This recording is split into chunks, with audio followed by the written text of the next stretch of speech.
Kita biasa lihat kaunter pandu lalu. Yang paling terkenal ialah McDonald. Kanak-kanak, anak-anak murid, khususnya bila nampak McDonald, mesti nak suruh ayah singgah dan lalu di situ sebab sedap. Dan biasa kita lihat juga kaunter pandu bayar. Bayar bil, bayar saman dan sebagainya. Yang terbaru ni, kaunter pandu lalu Maybank dan kaunter cucuk vaksin pandu lalu juga. Dan yang terbaru ni, di kampung-kampung pun dah ada. Kaunter untuk membeli keropok lekor, kuih muih pun dah ada. Konsepnya pandu lalu. Hebatnya sekarang negara Malaysia semakin maju mengamalkan pandu lalu. Duduk dalam kereta, kita boleh buat segala urusan.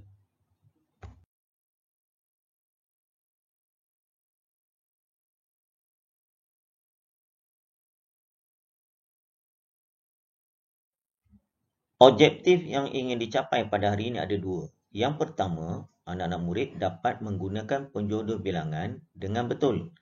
Yang kedua, dapat melengkapkan peta titi dengan kata nama yang tepat. Berdasarkan kemahiran pada hari ini iaitu kemahiran tata bahasa. Seberingkas berkaitan dengan penjodoh bilangan. Apa yang dikatakan penjodoh bilangan ni? Penjodoh bilangan ialah kata yang digunakan bersama-sama dengan kata bilangan. Itu satu. Yang kedua, penjodoh bilangan akan diletakkan selepas kata bilangan dan sebelum kata nama. Yang ketiga, kata bilangan digunakan untuk menentukan sesuatu benda, haiwan, tumbuhan dan manusia mengikut bentuk, rupa, saiz dan sebagainya.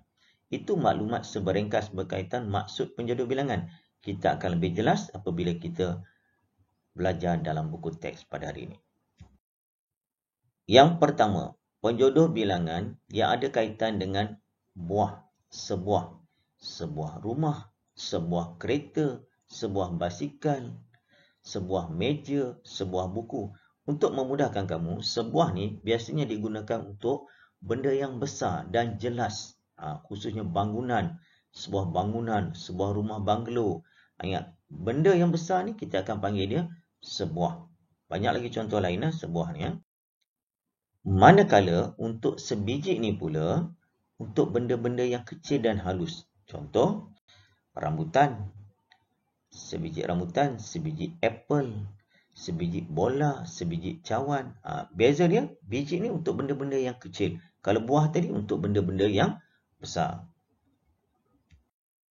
Yang ketiga, keping. Keping ni untuk benda-benda yang nipis dan pipis. Contoh, papan, roti, kan. Tapi kamu kena berhati-hati ya. Contoh macam roti nanti ya. Ada kala kita akan guna sebuku. Contoh sebuku roti gardenia. Tapi daripada sebuku tu mungkin dalam tu ada 15 dan dalam 16. Sebelum pergi sekolah kamu bersarapan, kamu ambil sekeping roti, 2 keping roti. Ikut situasi pada gambar. Penjodoh bilangan untuk orang ni dia mudah. Dia untuk manusia. Contoh pekerjaan seorang guru, seorang doktor, seorang anggota polis, seorang bayi dan sebagainya. Jadi orang ni untuk manusia. Berikutnya penjodoh bilangan yang bermula dengan papan. Sepapan mercun, sepapan petai, sepapan coklat. Petai ni kategori makanan tradisional orang Melayu. Petai jering, petai ni orang sekarang tak berapa sukalah sebab dia mengeluarkan bau yang agak busuk. Tapi pada masa sama dia ada khasiat. Penjodoh bilangan helai. Helai ni untuk benda yang nipis dan lembut. Contohnya sehelai kertas, sehelai baju, sehelai daun, sehelai selendang. Tapi untuk baju, kamu berhati-hati juga. Baju ni pun banyak dia boleh guna. Kalau t-shirt ni kita panggil sehelai. Tapi kalau baju kurung, kita akan panggil sepasang. Sebab baju dengan kain warna yang sama dan sebagainya, sepasang baju Melayu. Dan kalau baju pengantin pula, kita tak panggil sehelai. Baju pengantin kita panggil sepersalinan. Cikgu bagi sikit pendedahan pada kamu supaya kamu dapat membezakan. Bukan semua pakaian atau baju kita gunakan sehelai. Ikut situasi juga. Mari kita lihat latihan dan juga nota dalam buku teks yang berkaitan dengan disediakan kepada kamu 7 penjodoh bilangan yang perlu kamu isikan ke dalam tempat kosong. Contoh, Encik Hussein mengambil Hadif dari sekolah dengan menaiki kereta. Pada petang itu, Hadif mengikut bapanya Hussein ke hospital. Mereka terus ke laluan farmasi pandu lalu. Terdapat dua, apa penjodoh bilangan untuk kereta, ingat balik semula, sedang menunggu di hadapan mereka. Pemandu yang melalui kaunter itu menyerahkan kertas, keluarnya kertas, kepada pegawai perubatan. Apa dah? 3 dah, tempat kosong. Yang berikutnya nombor 4, apabila tiba giliran mereka, Encik Hussein menyerahkan slip ubatnya. Slip ni penting lah. Contoh kalau kamu tak hadir ke sekolah dan sebagainya, kamu akan selahkan slip yang mengatakan kamu tak sihat dan sebagainya. Pegawai itu berpesan supaya ubat yang mengandungi 14 tablet itu perlu dihabiskan dalam tempoh seminggu. Beliau memberikan ubat cecair yang perlu diminum 3 kali sehari. Ubat itu diserahkan kepada Encik Hussein. Selepas mengucapkan terima kasih, Encik Hussein memandu keluar dari kaunter farmasi pandu lalu tersebut. Jadi ada latihan yang perlu kamu lengkapkan dengan penjodoh bilangan yang diberi. Boleh cuba buat sekarang.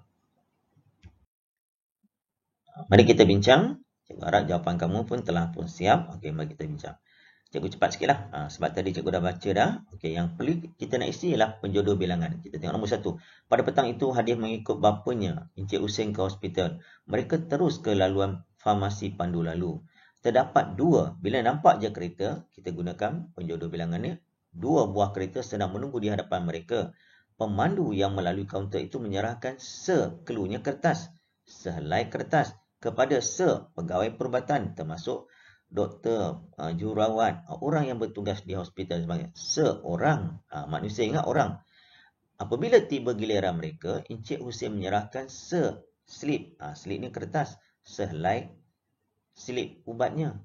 Pegawai itu berpesan supaya ubat, kalau ubat macam Panadol dan sebagainya, sepapan ubat yang mengandungi 14 biji tablet yang kita makan, Panadol dan sebagainya.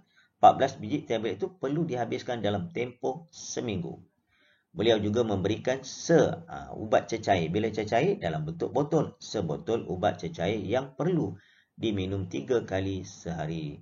Semua ubat itu diserahkan kepada Encik Hussein. Selepas mengucapkan terima kasih, Encik Hussein memandu keluar dari farmasi pandu lalu itu.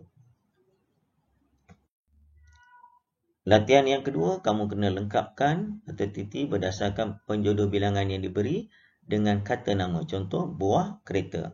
Cuba lengkapkan latihan yang lain. Okey, mari kita bincang penjodoh bilangan dan kata nama. Ingat, kata nama ada 2 kemudian itu, kata nama khas, kata nama am. Okey. Buah kereta, keping kertas. Ini ada sedikit nota yang apa yang dikatakan oleh Munshi Cilik. Dia kata apa?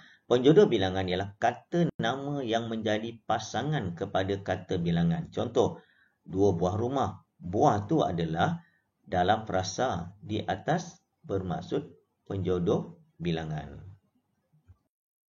Sebagai kesimpulan, apa yang kita pelajari pada hari ini tentang konsep pandu lalu, tetapi kita fokuskan juga kepada penjodoh bilangan.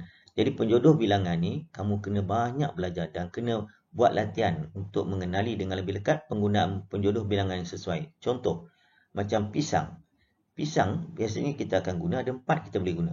Kalau baru tebang dari pokok, tandan. Yang dijual tepi-tepi jalan digantung, tersisir, sesikat. Yang kita makan, biji. Pisang saja ada 4. Kalau bunga sampai 8 dan sebagainya. Jadi, dalam kelas yang berikutnya, mungkin kita akan belajar juga penjodoh bilangan yang lain pula. Itu saja yang cikgu nak kongsikan pada hari ini. Kita jumpa lagi dalam tajuk yang seterusnya. Assalamualaikum warahmatullahi wabarakatuh. Bye.